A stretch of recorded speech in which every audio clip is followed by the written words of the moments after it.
I think it's important to bring up also how stressful it is to lose your hair. And it becomes this cycle of you're trying to do everything to mitigate that, but then you're getting stressed if you're seeing still some hair loss. And then Yeah. that hair loss is stressing you out. So you go back to that cycle too. So that can be really overwhelming for people as well. Welcome to the Advanced Women's Health Podcast, where we empower women with the latest insights and advice on holistic health. From cutting-edge medical research to practical wellness tips, our mission is to help you thrive at every stage of life. Join us as we explore topics ranging from hormonal balance and reproductive health to nutrition and mental well-being. Whether you're seeking solutions for a specific health concern or simply want to enhance your overall wellness, you're in the right place. Let's embark on this journey to better health together. This is the Advanced Women's Health Podcast. Hello, everyone, and welcome back to the Advanced Women's Health Podcast. I am so excited to chat with Dr. Dasha again today. She needs no introduction.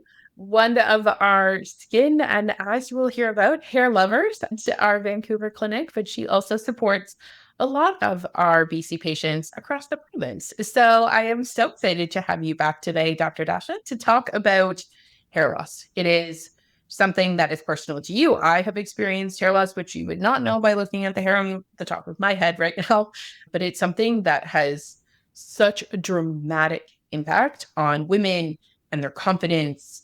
And there's a lot we know about hair loss. And I think we talk about it like it's this very mystical subject, like, why are we losing hair? I don't know, but there's so much that we actually do know. And so I'm just really excited to get into that and why it's been worse the last couple of years and all of that. So why don't you start by giving us a rundown of how you got interested in hair loss and your experience with it?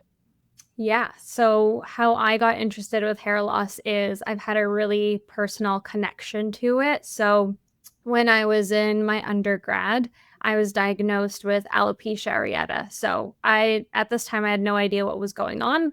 All I knew was, and to back up, for those of you who don't know, alopecia areata is a non-scarring form of hair loss, which means it is reversible, but it does come out in these almost perfect circles on your scalp. So you'll have this area that is completely bald. Anyways, I didn't know what it was. The only thing I knew was that I was losing my hair, and I was like, what the heck is going on? And my trigger was stress. So I was in exams and I had to defer some of them as well, just because it was having such a big impact. But after that, I realized that, how important it is to kind of, take care of stress and take care of yourself overall, because those are the types of things that can be prevented, right? Obviously, lots that we can do to treat them, but the ideal goal is prevention in that regard. And yeah, I see a lot of patients with hair loss, and kind of finding the root cause of it and educating people about hair loss can be really empowering, right? Because there's lots of things we can do. Totally. So let's talk about the different types of hair loss, because I think people hear a lot and they come in and they'll say to me, I have alopecia. And I'm like, okay. So why don't you break down the different types of hair loss, how they present, and then we'll get into some of the underlying factors within each type. Yeah, absolutely. So clinical hair loss can be scarring, which is things like inflammation pilaris, discoid lupus erythematous, and then others. There is also non-scarring, which is reversible, right? So scarring, non-reversible, non-scarring, reversible. So that's things like telogen effluvium, androgenic alopecia, which is male or female pattern hair loss. And then we have alopecia areata, which is what I discussed earlier. And then we also have traction hair loss as well, which can be reversible too. So those are kind of the main types. Key causes, again, for androgenic, we have genetic predisposition, right? And then alopecia areata comes from a genetic condition as well. And that's when people's own body attacks the hair follicle. So it's an autoimmune condition. And then we have physiological or emotional stress. That's telogen effluvium. That's just a fancy way of saying about 3 months ago, you had a really stressful situation. Now we're here and you're losing a lot of hair, right? And then the traction alopecia comes from really tight ponytails or buns. and different sort of hairstyles we put our hair in. And then we can't talk about hair loss without talking about the thyroid and then nutritional deficiencies like iron, vitamin D, things like that. So let's dive into like the hair cycle, because you mentioned something there 3 months ago, you experienced something. This is a very common thing that patients don't understand is they're like, my hair fell out today. And so yesterday I did something wrong. And I talked to them about how it's additive looking backwards, but it's also additive looking forwards. It can take 3 months to fix an issue and therefore 6 months to see a change. So, can you talk us through a little bit about how hair grows and how hair falls? And then we'll break down some of those different common types as well. Absolutely. So, essentially, our hair growth and loss comes in a cycle. So it has our growing phase, our kind of dormant phase where it grows but is not doing anything. And then we have our loss phase. That is kind of the easiest way that I can describe it. And then sometimes our hair might feel like, it's falling out, but that's just because we have this new cycle of hair coming in. So we can even use an example of what's called the dread shed when people start topical minoxidil or Rogaine.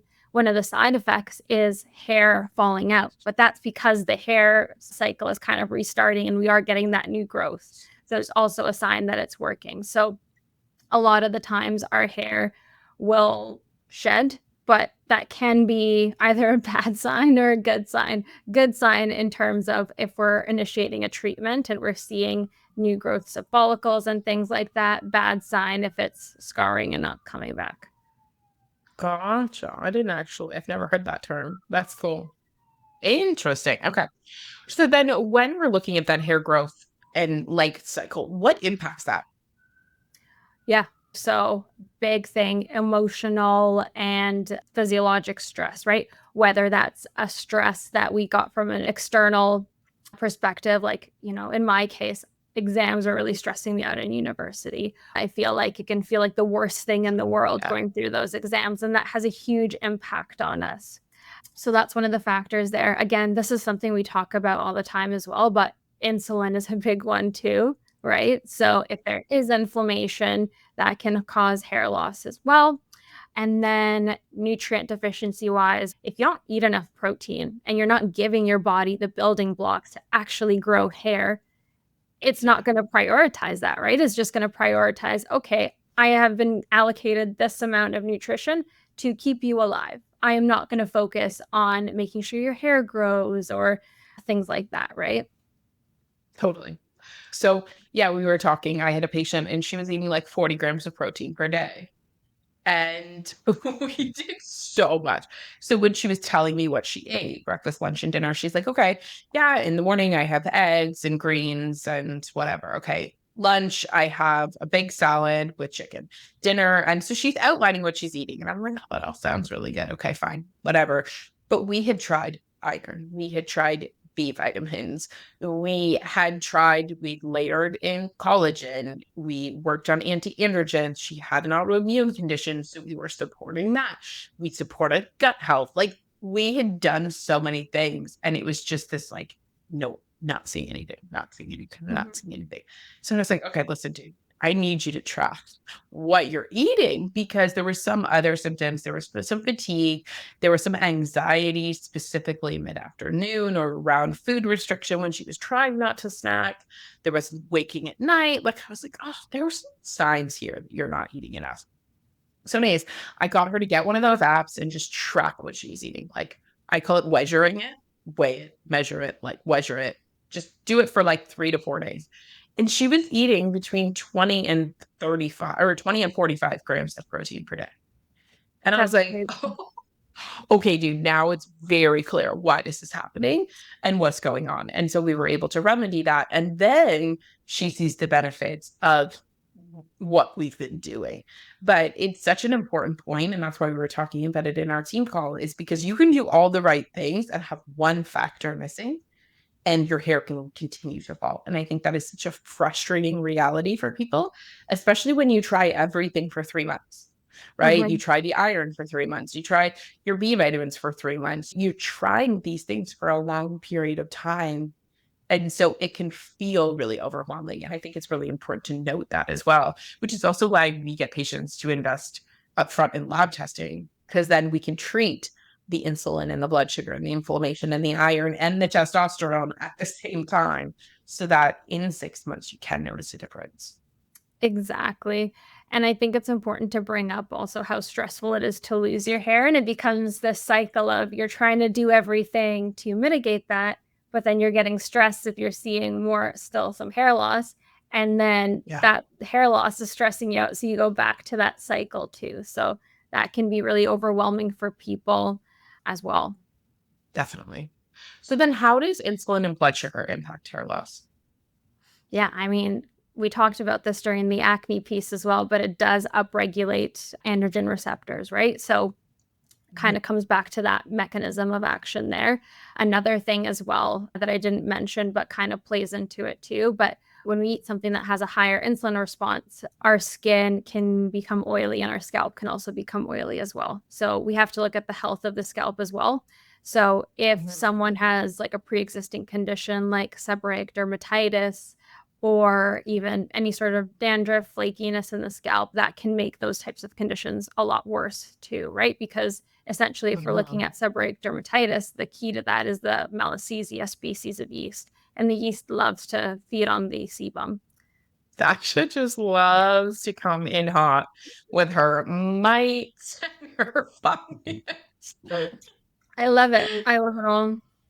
Oh man, I was actually going to mention fungal, so I'm glad you brought that up, because that presents differently, correct? Like when it comes to hair loss, what are some ways you can look and see visibly fungal hair loss versus other types of hair loss? Yeah, so that comes down to diagnosing that seborrheic dermatitis picture. And I'll use the example of a patient that I saw last week. She came in for hair loss with her previous practitioner. They've corrected her iron deficiency, vitamin D, done everything. But I don't think anyone ever really looked at her scalp. And during that visit, I took a look at her scalp and I saw several seborrheic dermatitis lesions. So that looks kind of like flaky, greasy, those kinds of flakes. So I said, okay, let's work on the health of your scalp and then kind of go from there. Because if we're not addressing that and we're just giving you like a bunch of supplements or doing all these other little band-aid things that are supposed to help target hair loss, it's not really going to do much if we don't address the root. And another thing as well is in people that have that kind of condition, they will notice that their hair gets oily faster, it's itchy, they will notice some flaking. So that's kind of, those are key things to look out for. I've seen it a few times where this, like the hair and follicles are fine, but it's almost like the hair is breaking off. What are you thinking of in those situations? First thing is tight ponytails. Usually we see that hair loss here, and it's a lot in females, and we see that thinning, or sleeping on your side as well. If you have like a cotton pillowcase or a certain kind of pillowcase, because if you're just laying on your side, obviously you're moving around in your sleep, that can have some traction there. But the biggest thing is the hairstyles we wear our hair in. Gotcha. Gotcha. Yeah. Yeah. I know it's so interesting to see. Even like you see it with babies all the time because their hair is so fine, right? Like the back of their head, they just have this bald spot. So, yeah. Okay. Very good. So, we talked about insulin. So, insulin is upregulating the amount of oil production that's feeding the lovely little, like the yeast on your scalp Yeah. that is then going to contribute to hair loss. Insulin is also creating more of that male pattern baldness. So up on the top of your head with the thinning that happens, the really like thinning of the hair. So the hair itself can thin as well. Okay. So we talked about that. We talked about autoimmune hair loss in those patches. My cousin, he will not mind me saying this. So I was diagnosed with celiac disease and had been gluten-free for a while. And I went out to visit them and he was wearing a hat. And everyone said he always wore his hat. Anyway, someone knocked his hat off and you could see all these patches and he got really embarrassed. And he always made fun of me. He's like, oh, I'm bringing gluten to the party. Like we're all a bit sarcastic. And I was like, well, if you cut that gluten, I bet your hair loss would go away. Well, because it was having such a significant impact on him, that's all he needed to hear. He also had psoriasis. So he cuts gluten. it goes away completely. And every time he eats gluten, patches will fall out if he does that for long periods of time.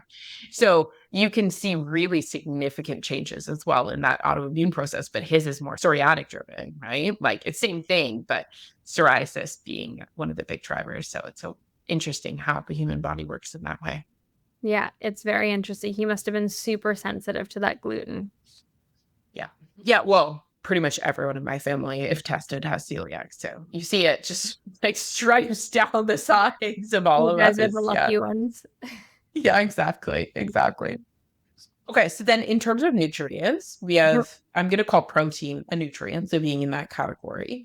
What do we look at in terms of other nutrients? I mentioned B vitamins, you mentioned vitamin D and iron. So what's happening with that? How are those involved with hair loss and what other nutrients are come up for you top of mind?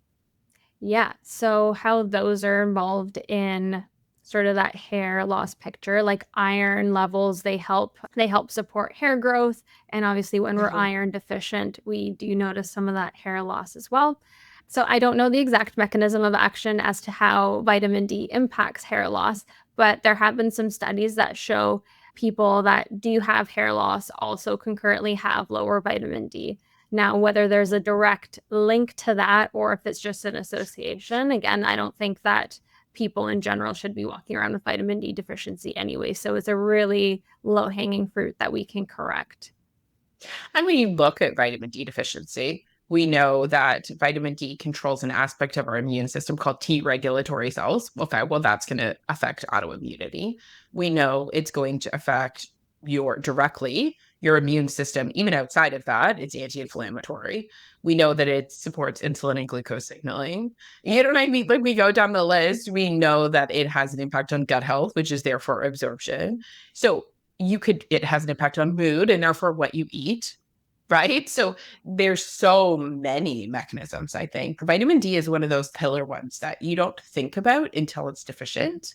And Uh-huh. then when you correct that deficiency, it's hard to unsee it, right? As Canadians, we are so used to being vitamin D deficient that I think when you get someone to sufficiency, they're just like, is this what people feel like? I'm like, this is what vitamin D deficient people or sufficient people feel like. The majority of the world, not so much, because so many people are so grossly deficient and don't even know. Even I haven't tested my vitamin D in like a year. You probably should get on. Today's episode is brought to you by none other than Advanced Women's Health. If you are interested in diving in deeper to your health, if you are finally ready to feel like yourself, and you are finally over hearing everything's normal, everything's fine, and you want a deeper dive into your healthcare, then we are here to help you. We are currently helping patients in British Columbia and Ontario, Canada. But don't worry, if you're in another province, still reach out, get added to the wait list as we expand coast to coast. We cannot wait to work with you. Check out the show notes for more information on how to get started.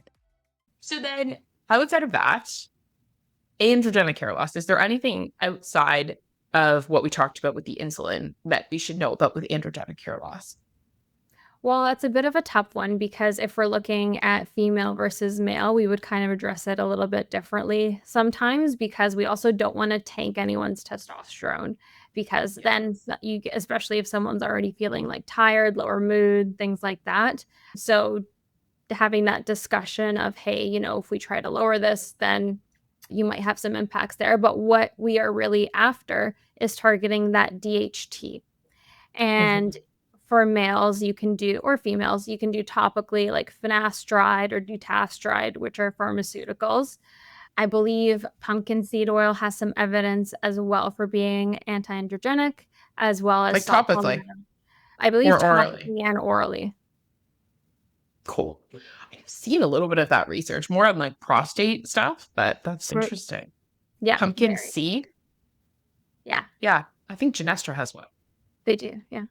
Yeah, yeah, I looked it up the other day. Okay, Yeah. interesting. Yeah, very good. And when the signature supplement that we have at Advanced Women's Yeah, Health, we have two. We have the TW, which will kind of lower yeah. those testosterone levels in general. That's really helpful with PCOS because we do see that androgenic picture there. So we see that Yeah. androgenic picture there, and we see the insulin picture with PCOS. So kind of tackling it from that perspective. And then what's the other one that we have? Alpha reduce. Yes, alpha reduce. And that's super helpful because that impacts that DHT pathway without directly impacting the testosterone levels. So in someone that's a little bit more sensitive, that might be a good one to try. Yeah, because one of the things that we don't think about is, so when we're making our hormones, we essentially have estradiol, and then estradiol becomes testosterone. And then from testosterone, that can become DHT, right? So there's different ways you break it down and get it out of your body. And one of them is DHT, dihydrotestosterone, this super androgen. But everyone assumes if you have high levels of DHT, or if you have high levels of androgenic symptoms, so acne or hair loss or hair growth, then you are a person who has high levels of these male sex hormones. But this is why we test, because more and more frequently, we see people who have issues with how those hormones are made. So they may actually have lower levels of testosterone. They may actually have lower levels of estradiol, but they have high levels. So it's all being broken down in the wrong way. And so they have high levels of DHT. And you can also see with inflammation, with high insulin, with all of those things locally. So in the bloodstream, I always say in your arm, everything's fine, but in your scalp, it's not. And I think this is really important for everyone to understand, because if you are in a situation where you go to the doctor or a dermatologist, say, and they say, okay, your ferritin is sitting at 30, you're totally normal. Your B12 level is sitting at 252, totally normal. Your HbA1c, your average blood sugar, is sitting at 5.5, totally normal. You have a normal level, let's say it's actually normal, right? A normal level of testosterone, a normal level of DHEA, which is another androgen. That means absolutely nothing, because in that situation, your iron is not high enough. Your B12 is too low for hair growth. Your average glucose is higher than it should be. So you may be normal, quote unquote, but you are definitely not healthy. And there are, in that situation, there's already 3 strikes against your hair growth problem. And that's not to mention what is happening and what we need to do to better understand how those hormones are actually working in the local area and how they're being broken down. So I just wanted to pop that out there for a second, because I think sometimes people hear these things and they're like, oh, my testosterone's fine. I'm fine. My testosterone's fine. This part of the episode does not apply to me because I was told my testosterone is normal. And it's so much more than that, which is really important to understand. 100%. And even if something is borderline normal as well, that's something you have to take into consideration too, right? Because even if it's like 1 point below what high would be, that's still pretty high, right? And then Yeah. another thing is if you're clinically having these symptoms, that's also telling us something as well. And like we can even do like a hair pull test to see where you're losing your hair, because if it is androgenic, we will see loss in kind of this area and right back here as well. If we do So you our literally just like pull someone's hair. just gently, just do a little like tug in certain areas. Really? I've never. These are the interesting things. Sorry, now I'm gonna get the giggles. Can you imagine? Come to Advanced Women's Health. We will pull your hair. And so you're just counting how many follicles come out when you pull someone's hair. Essentially, yeah. And what's normal? Normal is a couple hairs will come out, Yeah. but if like a lot come out quite easily. Again, we're not tugging hard or anything, but it's just showing that your hair is in that kind of hair loss cycle as well. Okay, for anyone who is currently watching this, I need you to pull your hair in a couple of places and show us what Okay. normal is. So I don't know if my hair will come out, but essentially you grab a little bit and pull like that. Oh my God. Okay. And This then, is yep, when it comes out. very different than I was going to be. Oh, okay. I see. So that's like when people are talking about running their hands through their hair and the hair coming out, what's normal? It's essentially you're doing the same thing. You're not like Kind of, yeah. pulling on someone's hair. Well, you're not taking it and yanking it. That would be unethical. Weird things have happened in a consult room. Okay. And so with that, if you're testing, let's say 4 different areas and you are seeing 2 hairs in one area and then 12 in another, then that would be an indication that's excessive loss. Exactly. And it's also giving us a bit of a pattern as well, right? So if someone is Yeah. losing hair, like mostly in this area or back here, we can say, okay, probably androgenic and things like that. But here, that we could say, okay, maybe it's something else. But again, that's just Interesting. like one part of that clinical picture. It's actually quite hard to diagnose, diffuse hair Oh, loss, yeah. right? Mhm. And everyone just a lot of people, they assume, "Oh, yeah, I have a bunch of hair loss," but don't realize that it's normal to lose about 70 to 100 hairs per day, especially when you shower, right? And things are Yeah. coming out a lot easier. And one of the things I say to patients too is it's not necessarily just when you shower, but it's how often you're washing your hair. That's a piece of this too. Because for me, so I have a lot of hair now. My hair is very rarely down because my youngest loves to get his hands tangled in mommy's big hair, quote unquote. But with that, I wash my hair maybe twice a week. I get a lot of hair when I wash my hair twice a week because my hair is up and then it's washed, right? And so that's going to be very different than someone who either brushes or combs or washes their hair every day as well. And people Exactly. don't necessarily always factor that in. Exactly. Yeah. I have a lot of patients who say I've lost a significant amount of hair in the shower, but they are only washing their hair twice a week. So, like you Right. said, it's going to be a huge difference than someone that's washing it every day or every other day. Is there a best practice for how often you wash your hair? Nope, not really. It just depends on your hair type. I'll use myself as an example. I do have to wash my hair daily or every other day just because my hair is very fine and it's straight and it Mhm. does get oily quite easily. And because I am a little bit more prone to hair loss and a bit of an itchy scalp, I do have to be more diligent about that.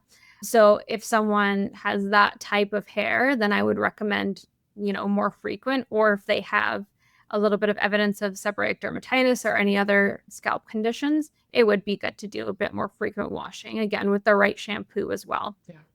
So then when we're getting into diffuse types of hair loss, so nutrient deficiencies being one of them, you also mentioned thyroid. So can you break that down a little bit and then any other factors? Because diffuse hair loss, how I describe it to patients is it's not just how much you lose in your hand, it's like when your ponytail is thinning, right? If you Mhm. pull your hair up and you feel like you're doing yet another wrap.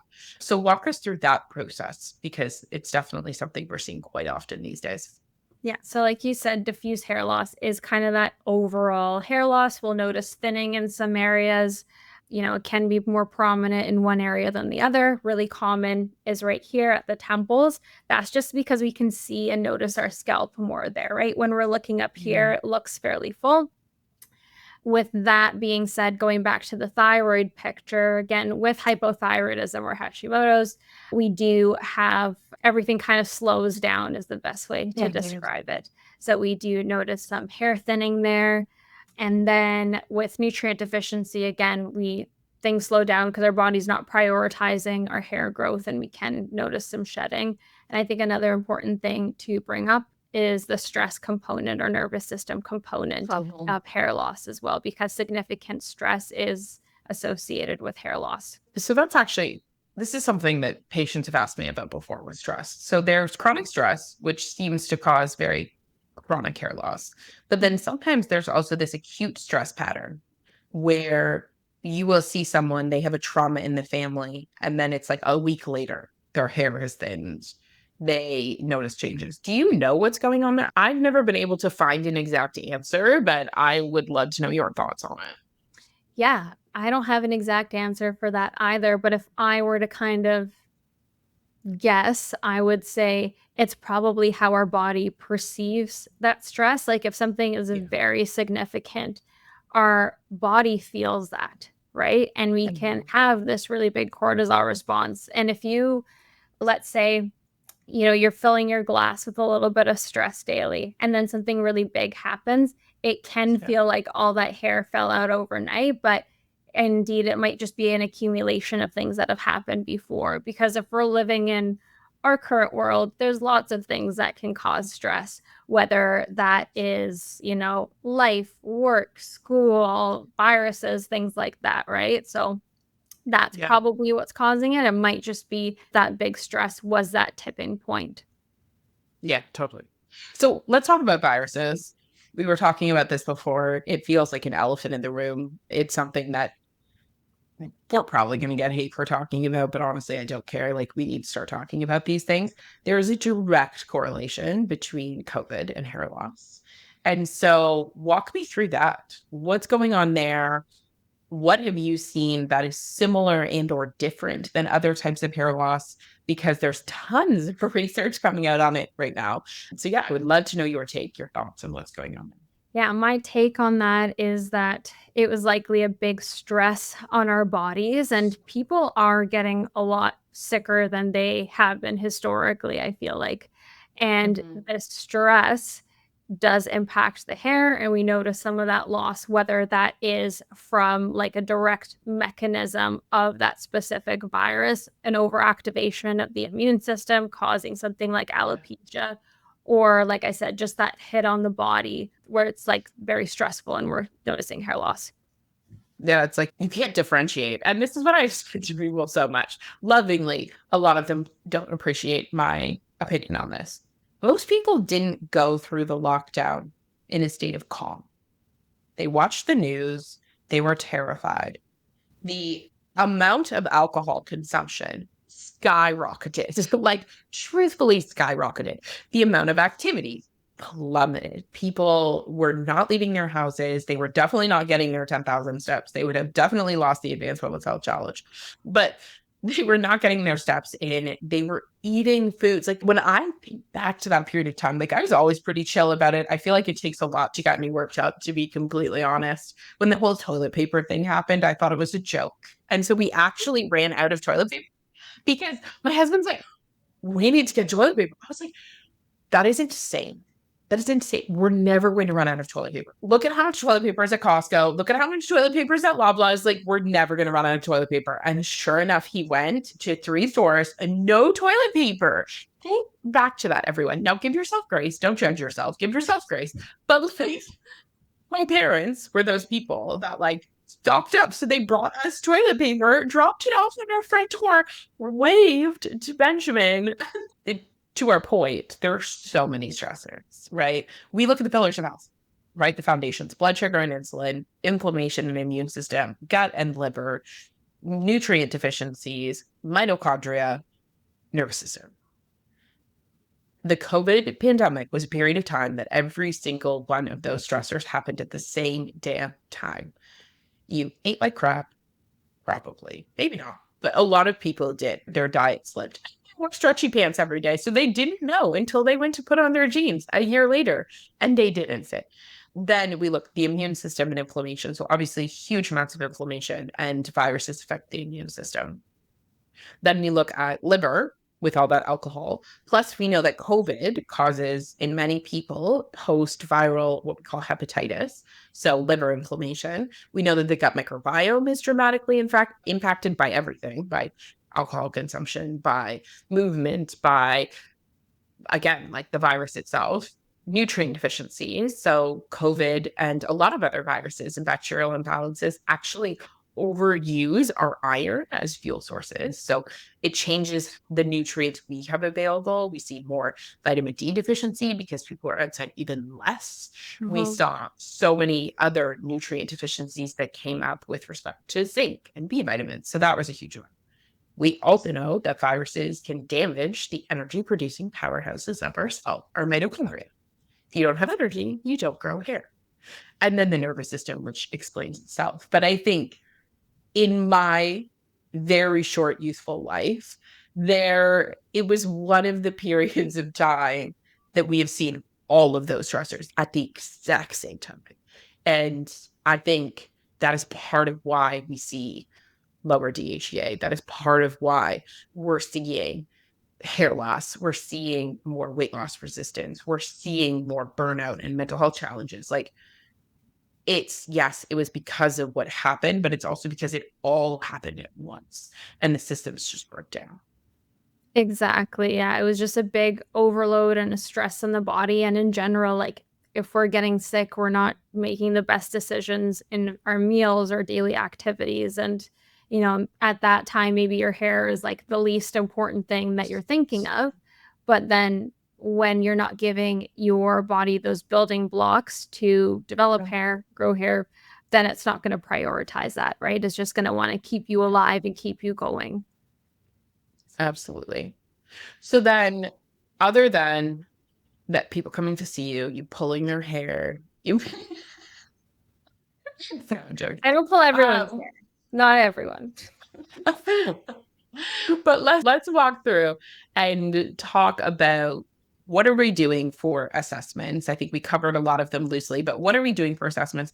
And what is your thought process for treatment? Obviously, we've talked about a lot of different types of hair loss, and I know you very well. You do a lot of different types of treatments, but can you talk about your thought process for how you get someone back to this place of the hair that they know and love? Yeah, absolutely. So I'll kind of go over how I go about hair loss in general. So when someone comes in, we discuss the history of that hair loss and if they've seen something like that before. So trying to pinpoint a certain event or certain trigger is really important because in the future, that's how we can prevent that. Then we kind of figure out what pattern that hair loss is. And we talked a little bit about that diffuse, focal, which is in just one location, or pattern. So, like male or female pattern of hair loss. And then also going into the triggers as well. And we can use the acronym SEND for the triggers. So that's a good one to remember. So S is stress and scalp disease. So physiological stress, scalp psoriasis, recent illness, things like that. E is endocrine. So hypothyroidism. That's something that we discussed. N is nutritional. So low iron, crash diets as well. We didn't talk about this, but crash diet can impact hair loss. And then D is drugs. So that's medication. So beta blockers, SSRIs, lithium, again, all necessary if needed, but those are some things that can cause hair loss as well. And it's very empowering to the patient too if they come in and they say, I've just recently had this hair loss. And we look back and say, okay, it's probably this medication. It will likely resolve.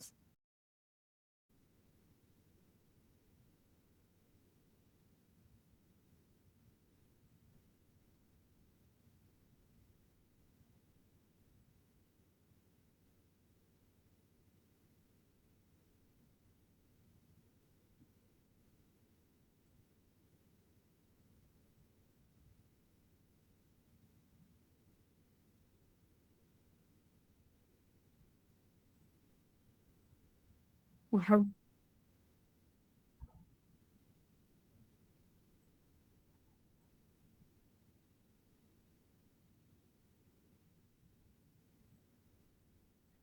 Totally. Yeah.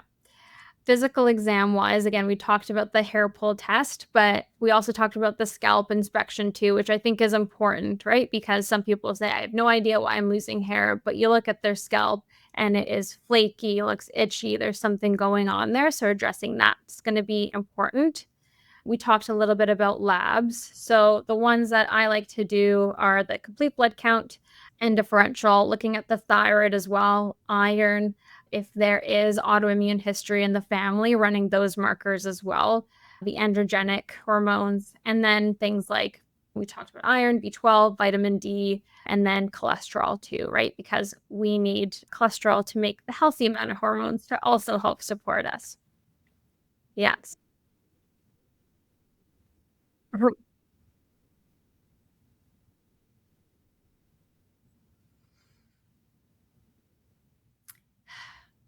I don't have a straight answer for that because I think it depends on the hair loss. But again, looking back to our pillars of health is going to be important. Nutrition is probably the number one that I discuss in all of my hair loss patients. Nervous system support, another big one.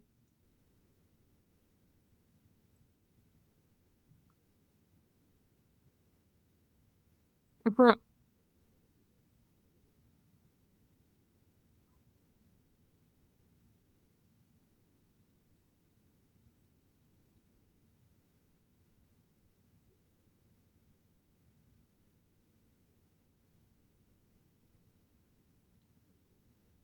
Yes.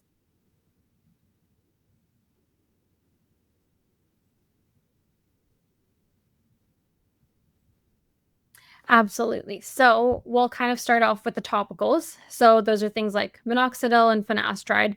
Those work very well and are quite safe, right? Because we're going through that topical perspective. The one caveat to this is that you do have to be consistent with it. And especially if you have a lot of hair, you're not going to be wanting to apply medication on it daily. That can be a little bit annoying. So that's the topical one. Injection wise, I do a lot of those.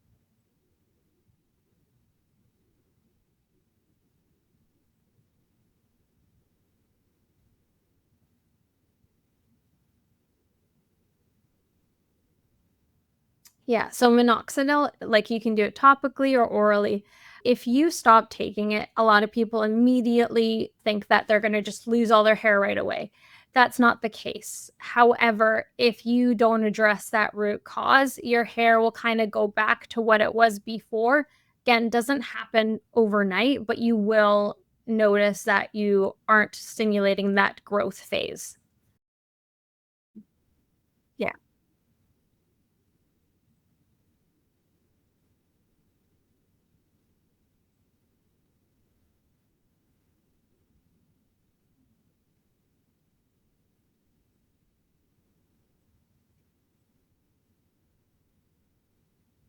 Yeah, but just setting that expectation that, hey, if you do wanna stop this, you might notice a regression. It's not gonna be as dramatic as you think it is, but if we don't address the root, then, yeah, things will go back to where they were before.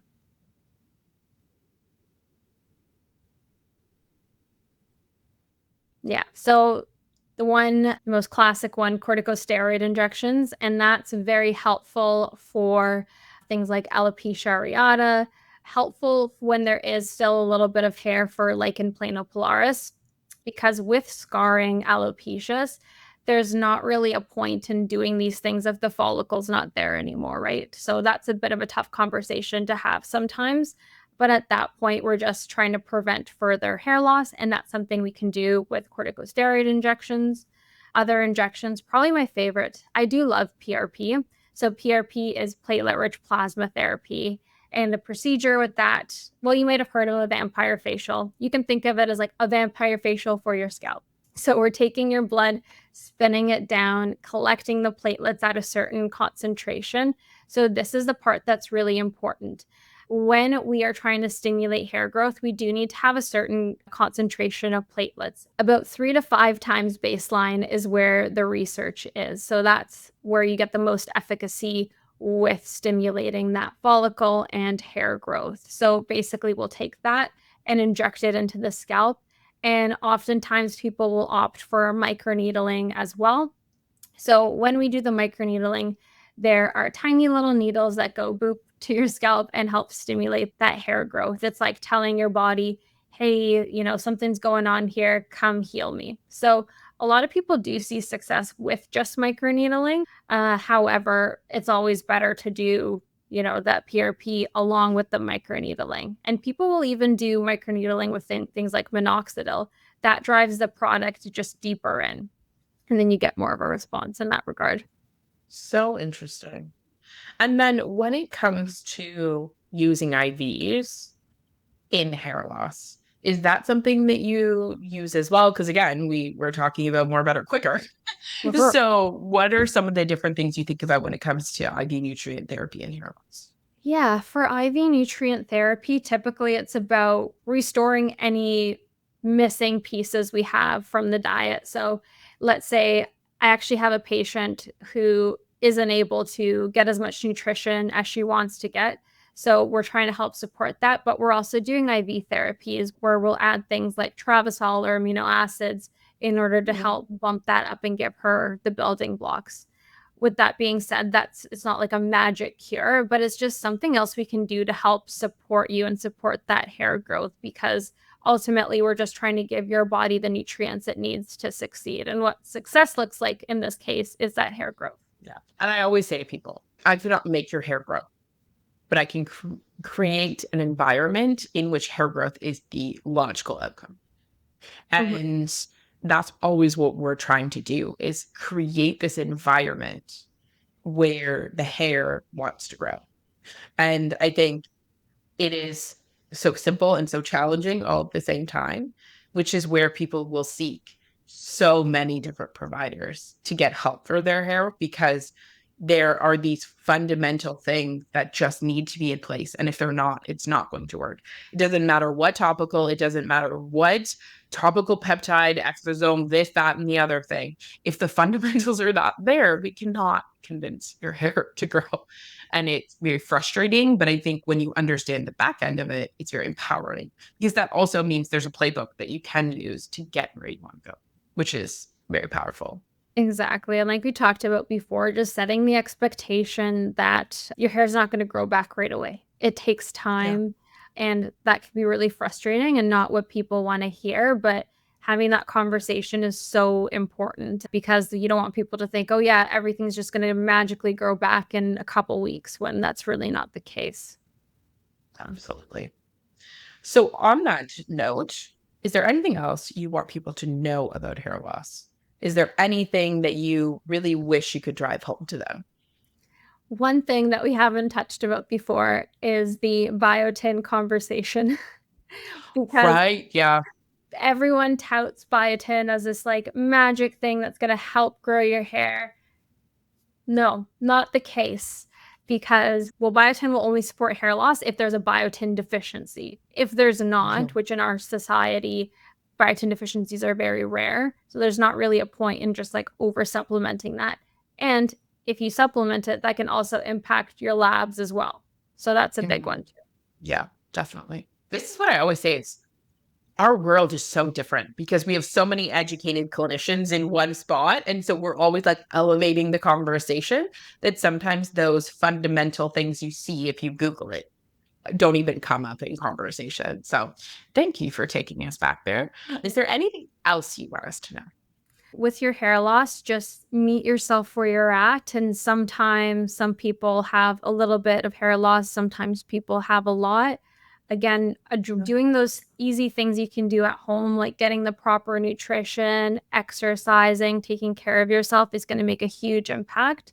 And when those things are kind of exhausted, that's when we can do more. There's always other things in our toolkit. So I don't want people to feel like they're at a loss or have tried everything, when there's so many other things that we can try. And the biggest thing is Yeah. to not to give up.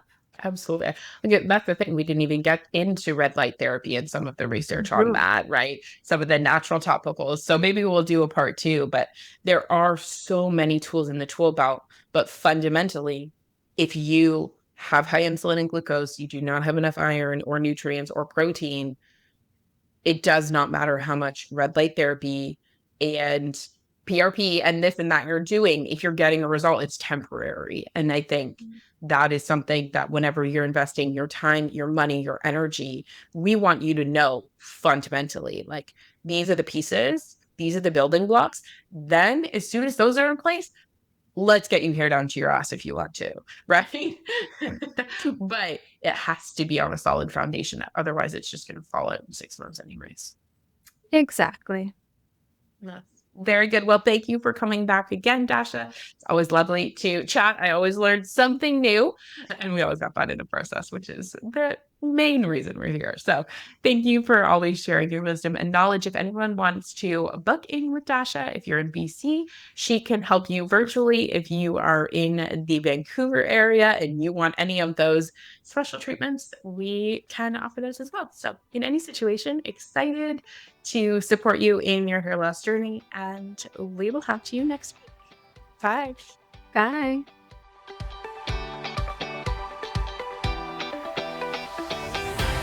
Thank you so much for listening. I hope that you had as much fun as we did.